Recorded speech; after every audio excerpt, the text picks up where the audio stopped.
Please put your hands together for Mr. Sam Lynch, ladies and gentlemen. Buy his ale beads. Thank you very much, Evan. Yeah, buy my ale beads.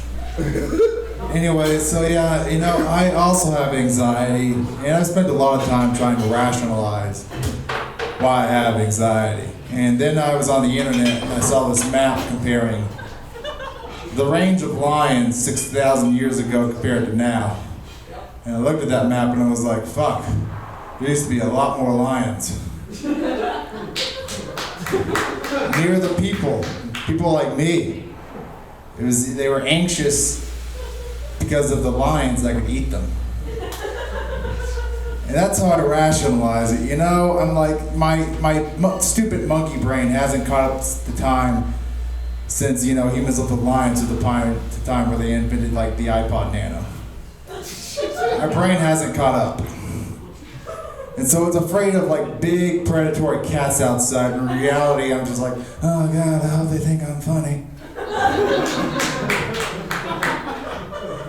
A lot of anxious things are beneficial for humanity. Like fear of public speaking. 100,000 years ago, whenever humans started being a thing, there were a lot of people out there who were like, you got an idea. A lot of those ideas were bad. So let's go hunt this mammoth. And we're like, oh, man, that didn't work out. I just saw every man in my family die hunting this big furry thing. We're like, hey guys, this old fruit is great. And those bad ideas have snowballed us to right now. So we're here. And humans have tried a lot of things to get rid of their anxiety, to explain it, like Scientology.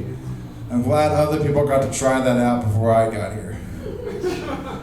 I once saw a Scientology section at the bookstore. I was like, I better avoid that. I might be having a bad day, and this actually kind of makes sense. I'm making some points here. I'm really anxious today. Belief is a weird thing. Oh yeah, I knew where I was going. I was once in the middle of this argument between a really hardcore atheist and a Christian guy. And the atheist was like, well, there's no man in the clouds above us. And I'm like, oh. Raised Catholic, I had to be like, wait, hold on. There's a rationalization for this. He's like, everywhere. We know he's not in the clouds. We got there already. Which is also like, when they wrote it in the Bible, they were like, yeah, it's a metaphor. But too worried about the lions to get all the extra crazy metaphysical shit. And it's like, I've read that bishops in the Vatican, the highest of highest in the Holy Readers group or whatever they're called, and they don't necessarily believe in God.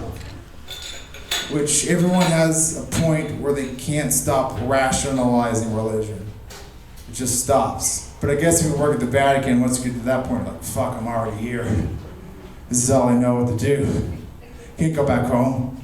I suck at making pasta. Not a good Italian. All right.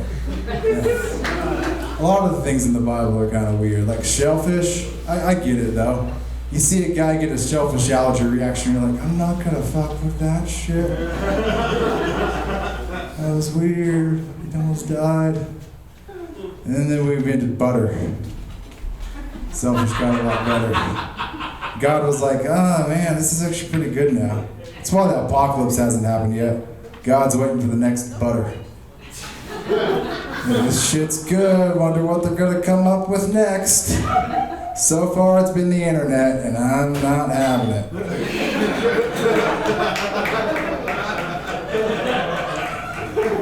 A lot of things in the Bible are weird. Like the whole gay sex thing. It's like, come on, God. I mean, you put it there. Yeah. Someone's gonna stick their dick in it. It's kind of like if you did a study, you got 1,000 people in a room and said, you can either eat this apple or eat this orange. Somebody's gonna fuck that orange. It's kind of like, this is a weird one.